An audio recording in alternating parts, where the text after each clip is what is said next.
भारत के पड़ोसी मुल्क बांग्लादेश में इस वक्त हालात पूरी तरह से बेकाबू हो गए हैं। बांग्लादेश में आरक्षण के खिलाफ जारी विरोध प्रदर्शन अब एक बड़े आंदोलन में बदल चुका है और इस बीच खबर है कि बांग्लादेश की प्रधानमंत्री शेख हसीना ढाका पैलेस छोड़कर किसी सुरक्षित स्थान पर चली गई हैं। ये भी कहा जा रहा है कि शेख हसीना भारत ही आ रही हैं। इधर शेख हसीना ने अपना देश छोड़ा है तो दूसरी ओर लाखों लोग कर्फ्यू तोड़कर सड़क पर उतर चुके हैं। ये लोग प्रधानमंत्री शेख हसीना से इस्तीफे की मांग कर रहे थे और अब संभावना ये भी जताई जा रही है कि शेख हसीना प्रधानमंत्री पद से इस्तीफा दे चुकी हैं।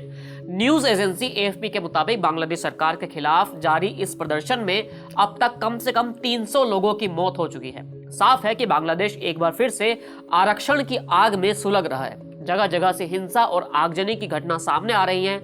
हाल ही में सिराजगंज के इनायतपुर थाने में प्रदर्शनकारियों ने पुलिस स्टेशन को ही आग लगा दी थी।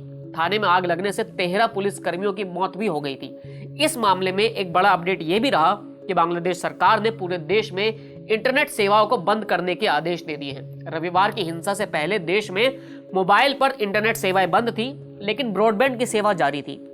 खबरों के मुताबिक अब सरकार ने पूरे देश में इंटरनेट सेवा को पूरी तरह से बंद करने का आदेश दिया है।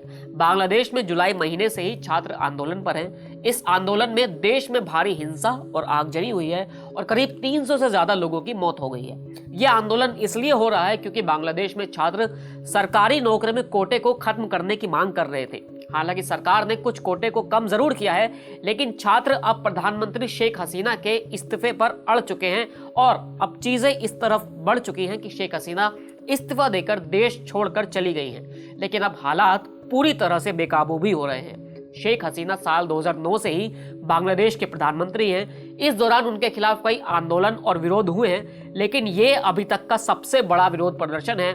तभी ये माना जा रहा है कि शेख हसीना ने अपना पद छोड़ दिया है, साथ ही देश भी छोड़ दिया है। बांग्लादेश में जारी इस हिंसक प्रदर्शन और राजनीतिक गतिविधियों पर हमारी नजर बनी हुई है। आप हमारे साथ बने रहिए। इस वीडियो में इतना ही, फिर मिलेंगे नए वीडियो के साथ। शुक्रिया।